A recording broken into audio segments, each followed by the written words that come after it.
फिर एक बार जंगी हालात के बीच खौफनाक साजिश का कच्चा चिट्ठा लेकर हाजिर हूं मैं, प्रशांत चुरहे। ईरान अमेरिका के बीच जुबानी जंग अब बहुत ज्यादा तेज हो गई है और बहुत तेज ही नहीं, बहुत भयानक हो चुकी है। ट्रंप ने धमकी दे दी है कि उनके हथियार अब लोडेड और टारगेट पर हमले के लिए पूरी तरह से लॉक हैं और इसके जवाब में अब ईरान ने कह दिया है कि 6 सेकंड में अमेरिका के हमले का जवाब देने के लिए वो भी तैयार है। ईरान ने युद्ध के दूसरे राउंड में सैकड़ों मिसाइलों से हमलों का रिहर्सल भी कर लिया है। उधर रूस और चीन युद्ध में ईरान के साथ खुलकर आ गए और अब पुतिन ने एटमी हथियारों की टेस्टिंग खाड़ी वॉर में करने के सिग्नल दे दिए हैं।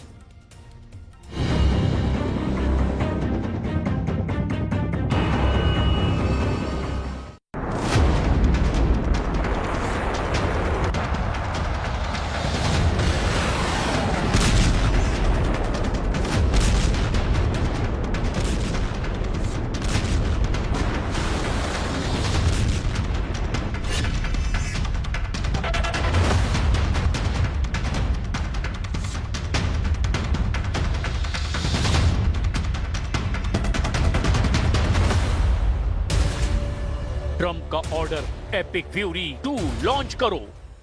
ईरान का ऐलान, हॉर्मूज को बना दो कब्रिस्तान। एक बार फिर से खाड़ी युद्ध भड़क गया है। हथियार तान दिए गए हैं। बारूदी तांडव शुरू हो चुका है।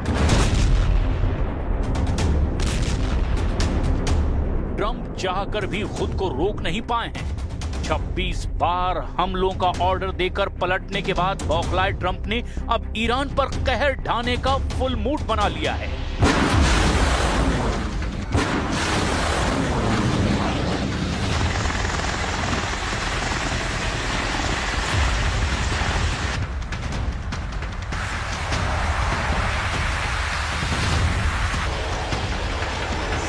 लेकिन ईरान इस बार उनसे हर कदम आगे चल रहा है।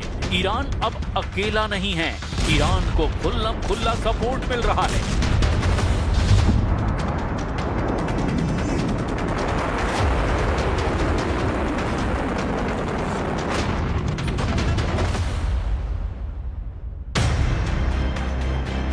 ट्रंप के लिए खाड़ी फ्रंट के साथ यूरोप से भी सदमा देने वाला अपडेट मिला है, जहां पुतिन ने एटमी वॉर रिहर्सल शुरू कर दी है। रूस ने बेलारूस के साथ मिलकर के 3 दिन तक परमाणु सैन्य अभ्यास शुरू किया है। पुतिन के इस पावर शो में 200 रॉकेट लॉन्चर, 140 एयरक्राफ्ट, 73 युद्धपोत, 65,000 सैनिक और 13 सबमरीन हिस्सा ले रही हैं। रूसी रक्षा मंत्रालय ने बताया कि इस परमाणु अभ्यास में कुल 7,800 टाइप के हथियारों का दम दिखाया जाएगा। सवाल ऐसे में यह है, क्या पुतिन के ये हथियार खाड़ी युद्ध में टेस्ट किए जाएंगे? क्या पुतिन के इसी दांव ने ट्रंप को ईरान पर हमले से 1 घंटे दूर कर दिया है?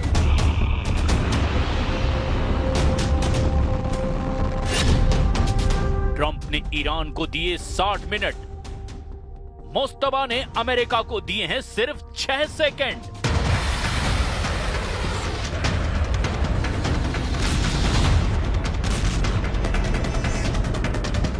ईरान ने दुश्मनों के खिलाफ सरप्राइज विनाश शुरू कर दिया है। जूनियर खामनेई ने खुर्रम शहर के धमाकों के ऑर्डर दे दिए हैं।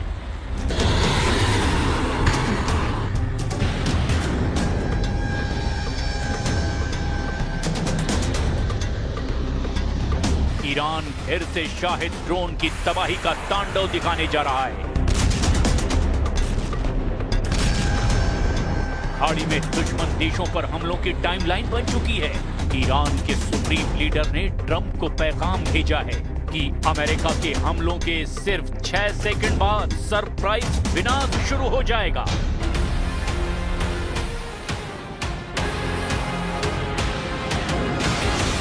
ईरान 1-2 नहीं, सैकड़ों मिसाइलों का पूरा लॉट दुश्मनों पर दागने के लिए फुल रेडी है।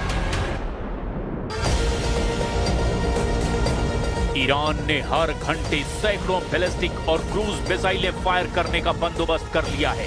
ईरान ने इजराइल के लेटेस्ट डिफेंस सिस्टम के टोटल तबाही की नई प्लानिंग बनाई है।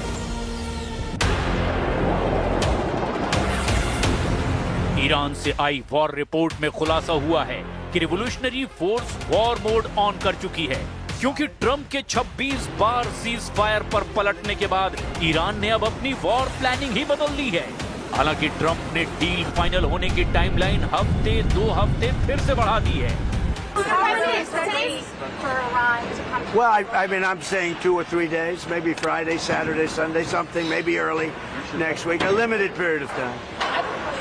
Because we can't let them have a nuclear weapon.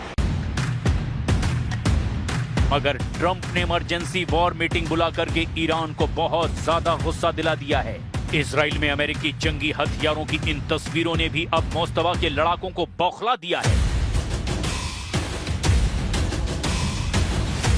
तेल अवीव में अमेरिकी जंगी हथियारों का जमावड़ा फिर लग गया है। जंगी जेट, रिफ्यूलिंग टैंकर, विमान, विस्फोटक मिसाइलें ईरान पर लॉन्चिंग के लिए पूरी तरह से तैयार हैं। यूएस एयरफोर्स इजराइल के बेन गुरियन एयरपोर्ट को इस बार वॉर हेडक्वार्टर बना चुकी है। अमेरिकी उपराष्ट्रपति जेडी वेंस ने धमकी दी है कि अमेरिकी सेना हथियारों को लोड ही नहीं, हमले के लिए लॉक कर चुकी है। So as the president just told me, we're locked and loaded. We don't want to go down that pathway, but the president is willing and able to go down that pathway if we have to.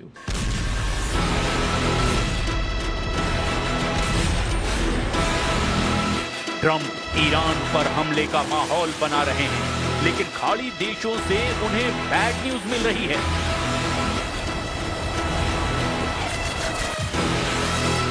America को Saudi अरब और संयुक्त अरब अमीरात ने 24 घंटे में 2 बड़े shock दे दिए हैं।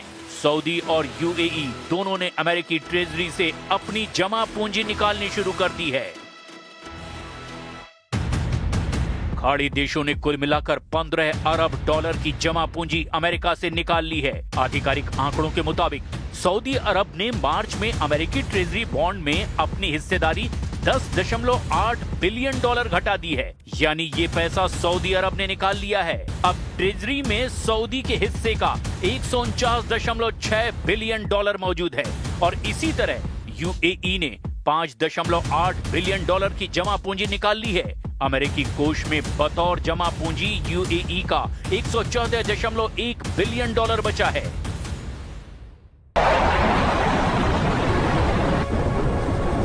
खाड़ी के 2 सबसे वफादार देशों ने ईरान पर हमले में अमेरिका का साथ न देने का ऐलान तक कर दिया है।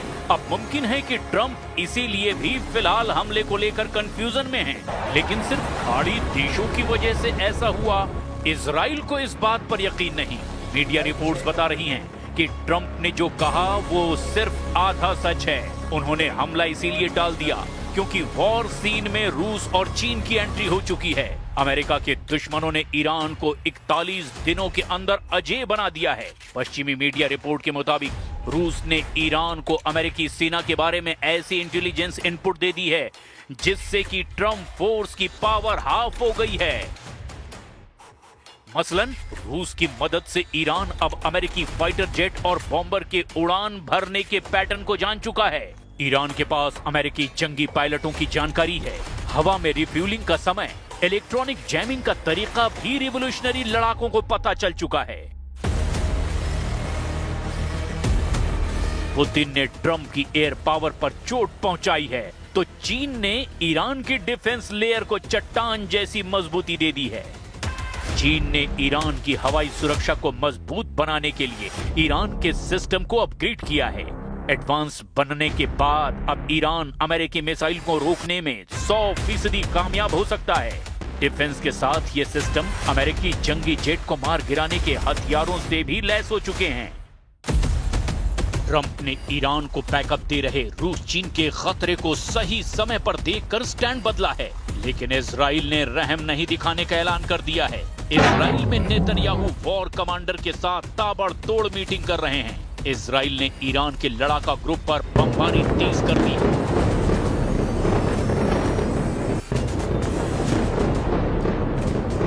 इजराइल का अगला टारगेट तेहरान में इस्लामी हुकूमत का तख्ता पलट है। ईरानी एटमी हथियारों के सफाए तक अब इजराइल ये युद्ध खत्म करने को कतई तैयार नहीं है। इधर इजराइल लेबनान जंग में तुर्की फिर से एक्टिव हो चुका है और तुर्की के राष्ट्रपति एर्दोगन ने तो यह भी कह दिया है कि इजराइल के खिलाफ पूरी दुनिया को एक्शन लेना चाहिए। उधर 24 घंटे में इजराइल की सेना ने हिजबुल्लाह के 25 से ज्यादा ठिकानों पर हमले कर दिए हैं। हिजबुल्लाह ने भी दक्षिणी लेबनान से आईडीएफ की मिलिट्री ब्रिगेड को भी अब पीछे धकेलने का दावा कर दिया है।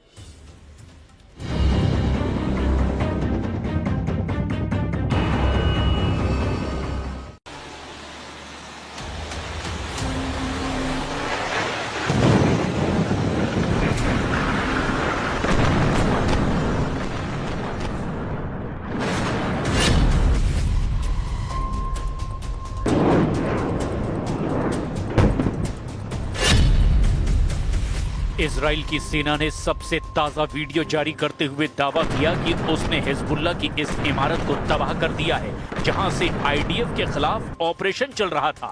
आईडीएफ ने दावा किया कि इस इमारत से इजरायली सैनिकों पर नजर रखी जा रही थी।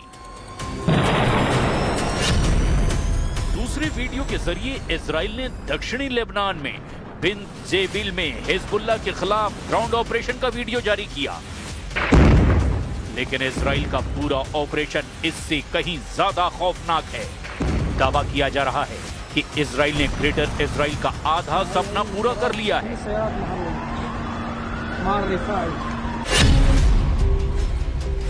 क्या इजराइल ने खाड़ी का नक्शा बदल दिया है?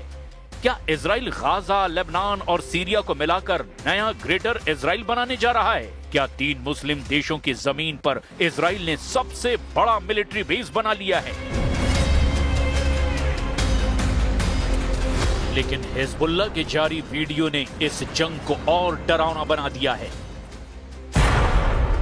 ईरान के सबसे ताकतवर प्रॉक्सी हिजबुल्लाह ने एक वीडियो जारी कर दावा किया कि उसने दक्षिणी लेबनान के फायदा शहर में इजरायली सेना को खदेड़ दिया है। कई रिपोर्ट में दावा किया गया कि हिजबुल्लाह के लड़ाकों ने आईडीएफ की 226वीं ब्रिगेड मुख्यालय से इजराइल का झंडा तक उतार कर नीचे फेंक दिया।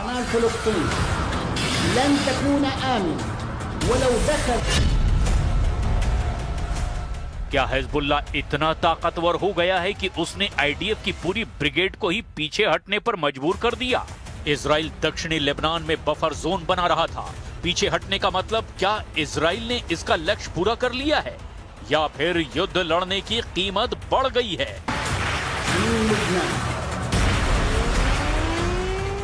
या हिजबुल्लाह की जीत का दावा हमास के अल कसम ब्रिगेड की तरह है, जैसे उसने 7 अक्टूबर के हमले के बाद किया था?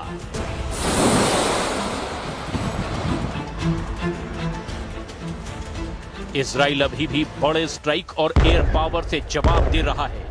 क्या ये युद्ध वॉर ऑफ नैरेटिव बन गया है? गाजा में धुआं फिर उठ रहा है, लेबनान में कब्रिस्तान फैल रहे हैं और सीरिया बॉर्डर पर भी इजरायली सेना की हलचल अब और तेज हो चुकी है। अब चर्चा 1000 किलोमीटर फैले उस वॉर बेल्ट की हो रही है जो गाजा, दक्षिणी लेबनान और सीरिया बॉर्डर तक फैल गई है। एक रिपोर्ट में दावा किया गया कि हमास हमले के बाद इजराइल ने गाजा, लेबनान और सीरिया बॉर्डर तक 1000 वर्ग किलोमीटर तक जमीन पर कब्जा कर लिया है। यूनाइटेड नेशन के मुताबिक गाजा में करीब 20 लाख लोग अब सिर्फ 40% हिस्से में ही रह रहे हैं। रिपोर्ट के मुताबिक आईडीएफ ने माउंट हार्मोन से लेकर दक्षिणी सीरिया तक करीब 233 वर्ग किलोमीटर तक अपनी पकड़ मजबूत बना ली है।